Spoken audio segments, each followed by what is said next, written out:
What's up, guys? Welcome back to the Big Fight Field channel where we speak the truth, we're honest.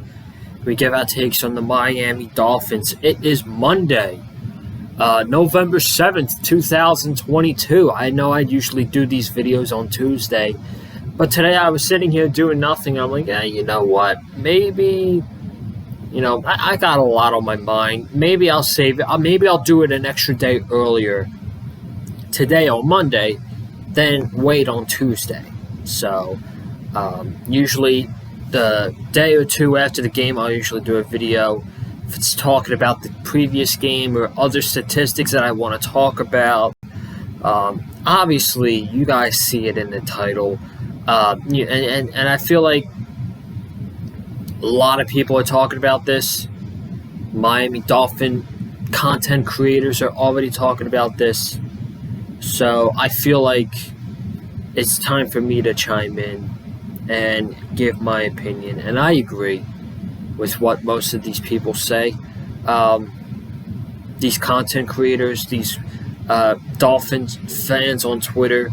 And I do think it's time to have the discussion about this certain topic. And I wouldn't say it just to say it. I would say it and back it up with good, responsible information, and I do have that, and that is that Miami Dolphins quarterback Tua Tagovailoa is a top 5 quarterback in the NFL right now. I'm not just saying that to, say that for bullshit or to be a biased Miami Dolphins fan. If I didn't have the information, I wouldn't have made this video to talk about this. But Tua Tagovailoa is a top 5 quarterback in the NFL. And we're going to get to that in a little bit. So I just want to talk about that today. And there's even discussions now by, Dolphin fans and not even Dolphin fans, just media outlet people in the NFL, for football media. It could be time where we consider putting Tua Tagovailoa in the MVP conversation and Tyreek Hill in the Offensive Player of the Year conversation. I'm going to tell you right now, if Tyreek Hill breaks 2,000 yards and breaks the all-time record that Calvin Johnson has, he will win Offensive Player of the Year. It does not matter how many touchdowns he has at the end of the season. He got one yesterday, which I'm very happy about. But if he breaks Calvin Johnson's receiving record, he will be the Offensive Player of the Year. I have no doubt about that. He also could be in the MVP conversation, and that's not a knock on Tua. That's actually a compliment on Tua and how great Tua is playing with this dynamic wide receiver like Tyreek Hill. But we also might have to consider having Tua in the MVP conversation. So I thank you all so much for joining me. Again, if you haven't already, be sure to go ahead, check out the post-game recap video yesterday. Miami Dolphins, Chicago Bears. The Dolphins get the win over the Bears, 35-32. Advance their record to 6-3. Heading into this week against the Cleveland Browns. If you haven't already, be sure to go ahead and check that post-game wrap-up up on the channel right now. And I got a couple Bear fans, too, that, I didn't know Bears fans were going to be this pissed off about this loss, man. I mean, look, man, your quarterback played excellent against our shitty defense. Justin Fields has a great future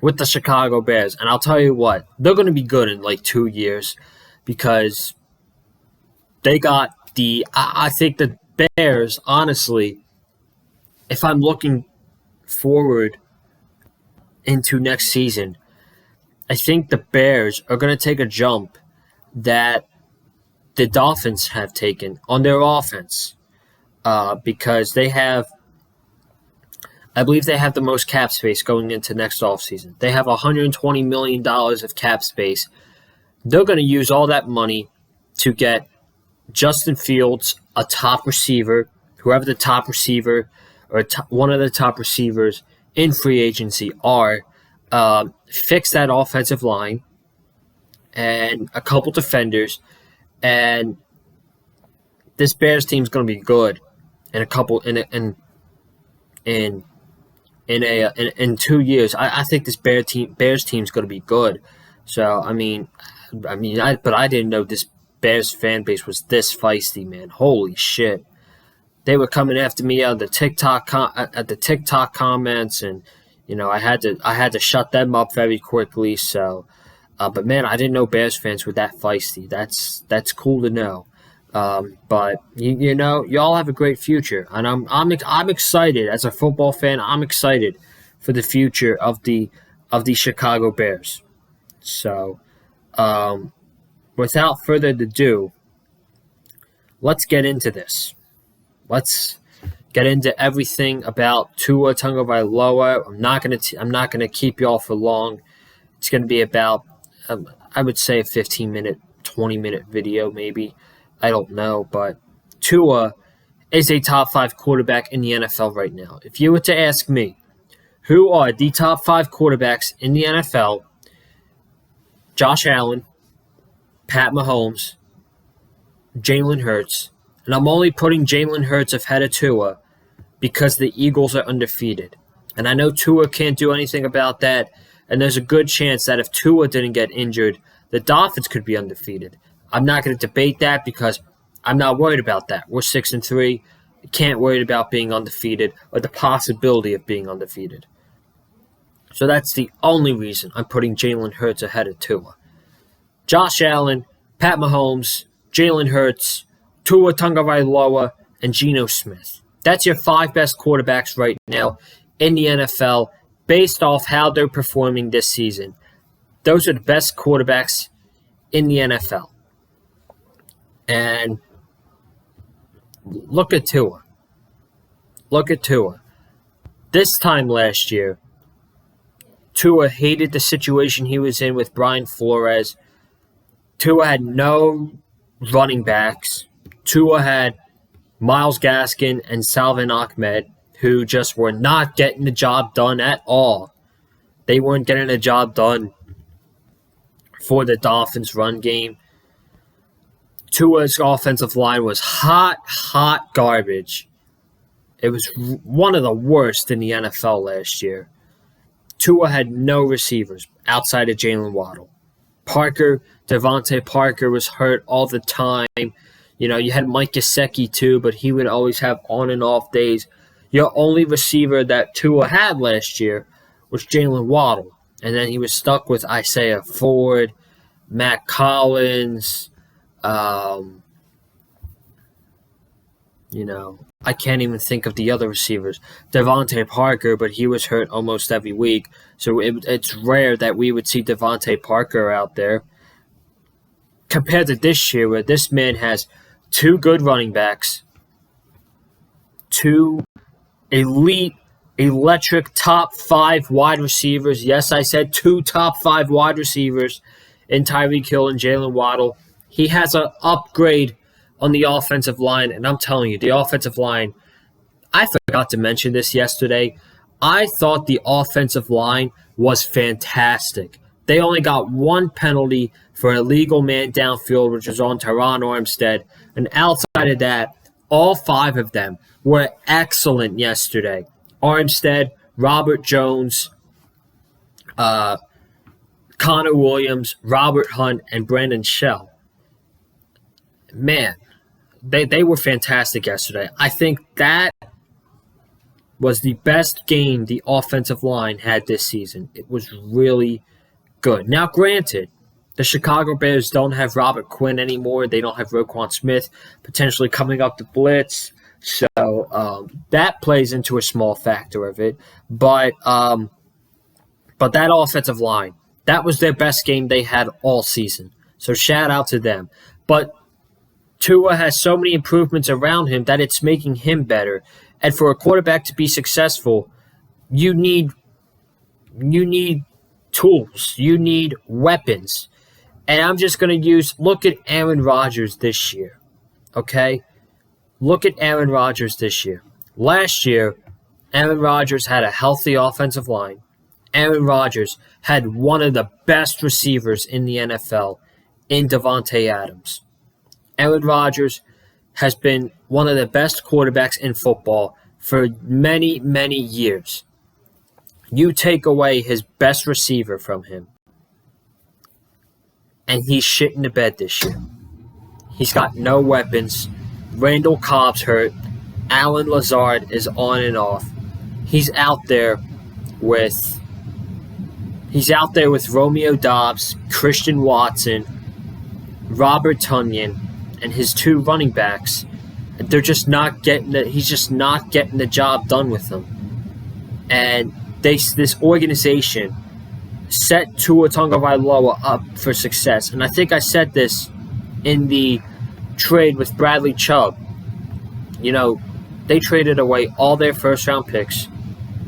They used most of their cap space.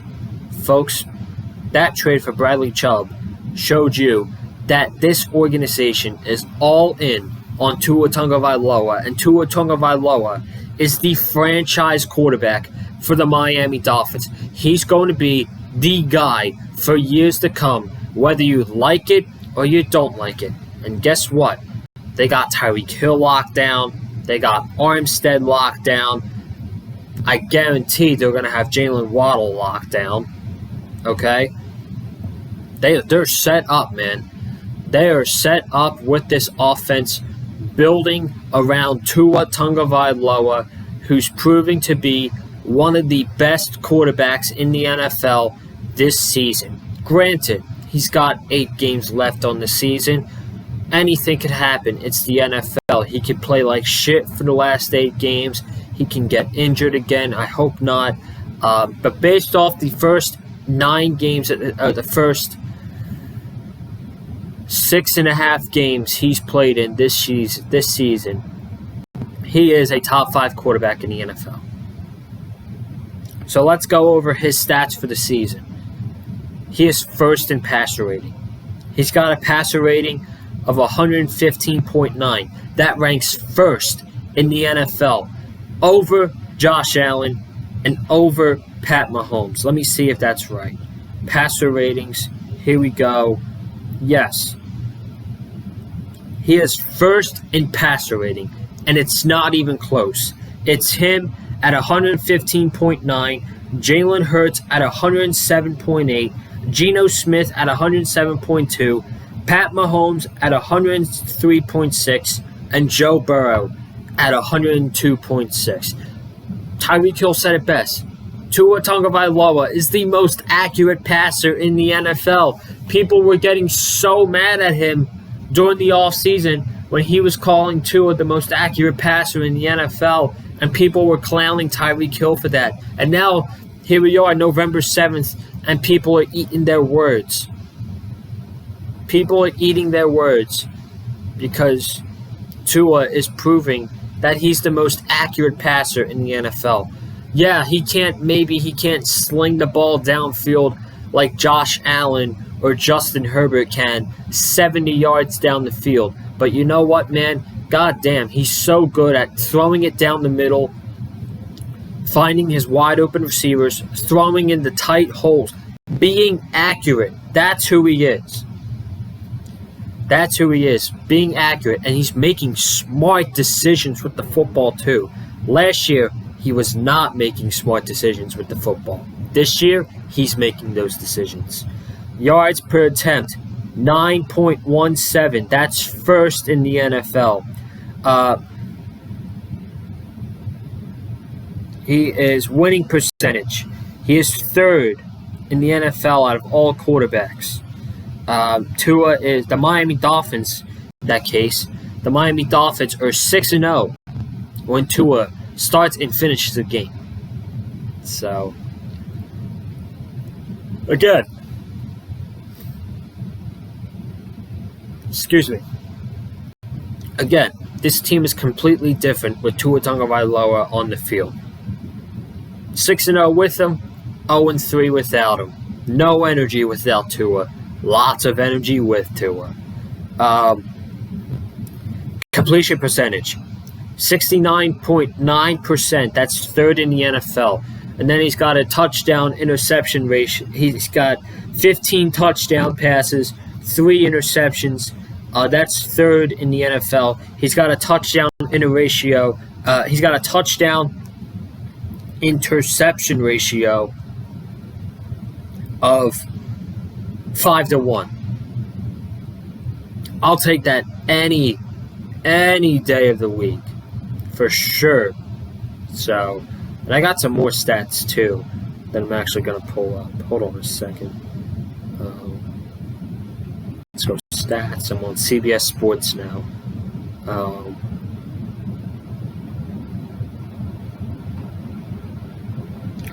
Yeah, he's got a total of 1,980 yards thrown, 282 passing yards per game. I mean, the kid's playing unbelievable this year. He's tied for 4th in touchdown passes. Pat Mahomes is first with 21. Josh Allen is second with 19. Joe Burrow is third with 18. Then a 3-way tie for first with Geno Smith, Lamar Jackson, and Tua Tagovailoa. Barring Lamar Jackson throws a touchdown pass tonight, he's tied for 5th with Geno Smith. That's really, really good. If you were to tell me at week 9 of the NFL season that Tua would have 15 touchdowns for 3 interceptions, I would take that any day of the week. And shit, if he doesn't get injured, if he doesn't get that concussion against the Bengals, he would probably lead the league in touchdown passes right now. Honestly, that's no joke. If he didn't get injured and was out for 2.5 games, mostly the second half against the Bengals, the Jets game, and the Vikings game, Tua more than likely could be leading the league in touchdown passes right now. We don't know that. We can't predict that, but, it's very possible. It's very possible. And also, I know I criticized Mike McDaniel of his clock management decisions, which is very bad. His clock management has to be better going forward, with big games coming up against Cleveland on Sunday, the Texans, which they should be, but then you got 3 tough ones on the road. His clock management needs to be much, much better. But as he might not make good decisions with his clock management, Mike McDaniel is an excellent play caller. He's an excellent play caller, and he is making Tua. His play calling with Tua and the rest of the offense is making them look like magic. They look like magic out there. So that's all I have to say. That's all the information I have to back up with why Tua is a top 5 quarterback in the NFL. I didn't want to waste too much time, but I just had to continue with that narrative with my opinion that yes, and do I have a little bit biased? This year, maybe a little bit, but go look at the stats. Go look at the stats, man. Tua is proving to be a top 5 quarterback in the NFL. So, I'm out of here. Thank you all so much for tuning into today's video. I will be back AEW Wednesday night. Yes, I'm actually going to be here for Wednesday night for AEW. World Series is over. Philadelphia Phillies lost to the Houston Astros in 6 games. Very proud of how they performed in the postseason. But I will be here Wednesday for AEW Dynamite as we're on the road to Full Gear, which is next Saturday. And then probably I'll let you guys know on Twitter whether it's going to be Thursday night or Friday. More than likely, with my schedule, maybe on Friday. Friday could be the preview of the Browns-Dolphins, but then, of course, Sunday, right back on the channel, post-game wrap-up, Cleveland Browns, Miami Dolphins. It's going down. So comment down below, do you agree with Tua Tagovailoa, and do you think he's a top 5 quarterback in the NFL? I should say, do you agree with me that Tua Tagovailoa is a top 5 quarterback in the NFL? Let me know in the comments below. Hit that like button if you liked what you heard from me. Follow me on Twitter and TikTok as well, at Conlon_Joseph. And I'm out of here. Thank you all so much for tuning in. I will see you in the next one. Have a good night. Stay safe. And as always, stay classy. Fins up.